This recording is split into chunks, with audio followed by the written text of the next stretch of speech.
My name is Rory Houlihan. I ran for U.S. Senate last spring, 2016, to stop the ticking time bombs so I could put our economy on track for a bright new day instead of all things ending. Well, I lost the election, so I'm no longer running. But the ticking time bombs, they haven't gone away, but seem to be more and more. Reason for my posts to warn and educate you folks. Rory Houlihan's rest of the story. Part 15A. Jefferson Ideal of limited government is efficient and effective government, not states' rights. Conservative states' rights advocates have often wrapped themselves in the banner of Jefferson. But while Jefferson was president of the United States for 8 years or more than enough time to change the course of our federal government back to the states, Jefferson instead stayed the course and set by George Washington and John Adams.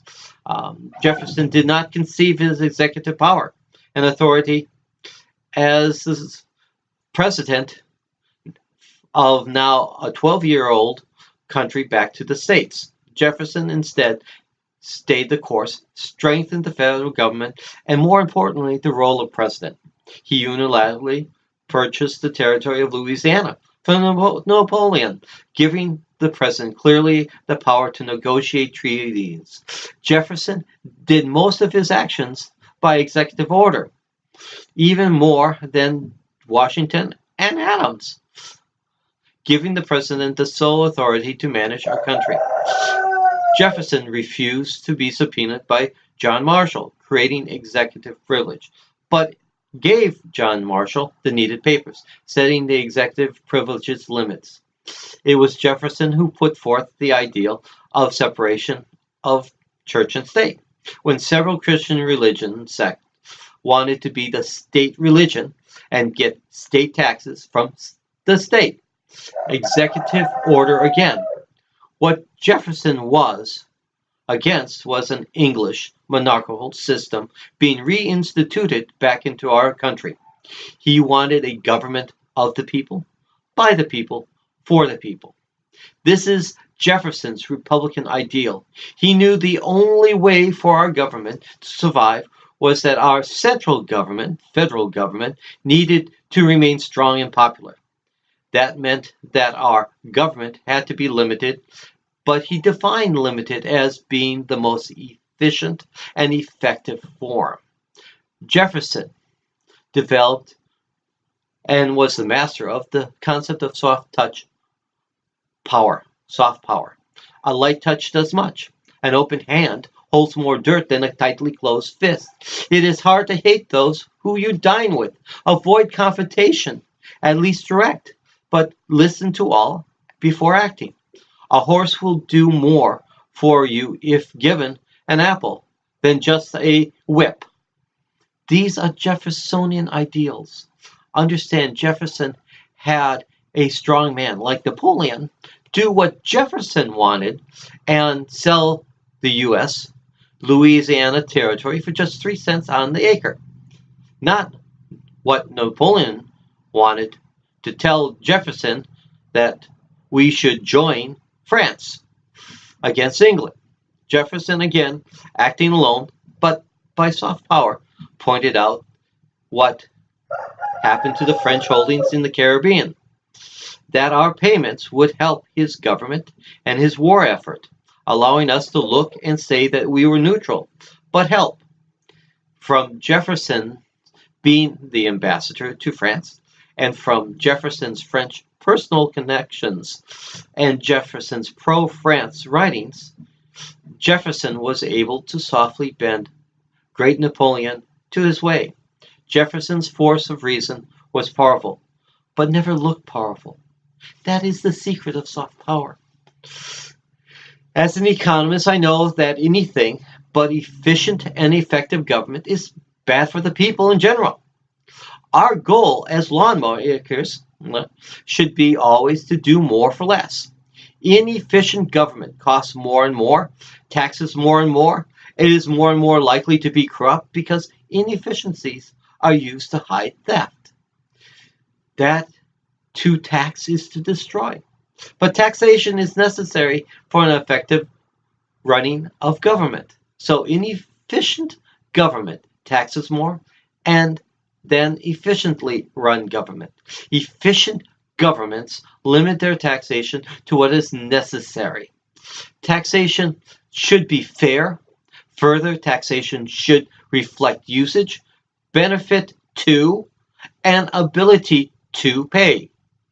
Limited government is not backward looking, but takes on the day's problems that a society faces with new and often novel ways, which strict interpretation of the Constitution or the law has been said even in Jefferson's time and was for inflexible, inefficient, and ineffective government. Remember what I talked about in union contracts? The shortest contract had the most general and flexible language.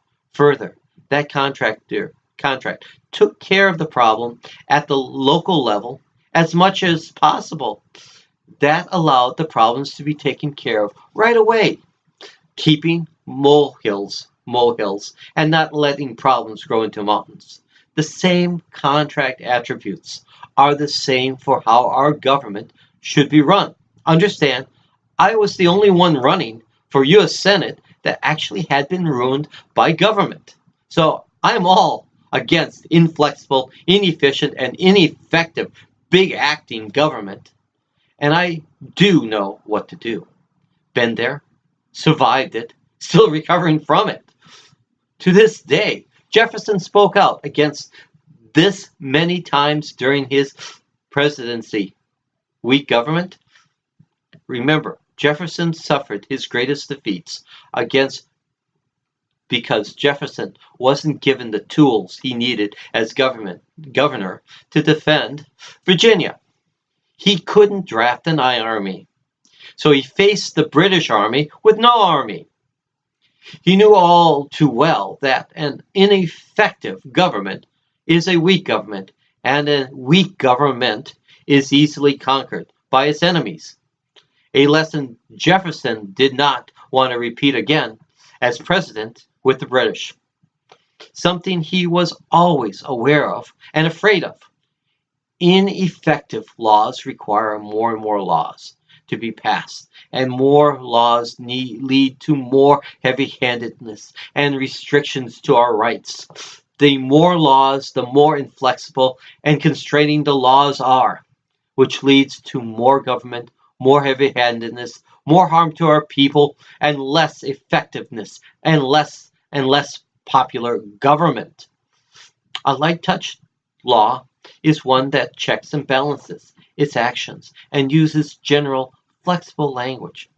If the law has fees and fines, the law should also have grants and loans, so that the many will do what needs to be done, at least out of self-interest rather than they have to. But that also means taxation to pay. A poor government is an unfair government because fees and fines always hurt more the poor, the hardworking individual, small businesses, and small farmers.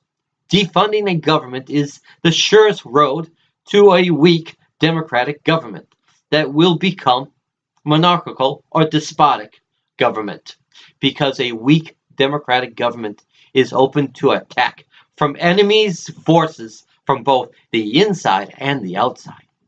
That is what Jefferson saw in his early government, and Jefferson knew invasion or coup was just a matter of time if he didn't leave our democratic government stronger and more effective.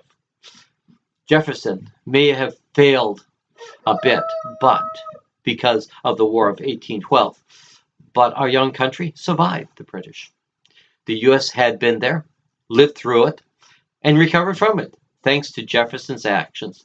You have a good and blessed day. Bye.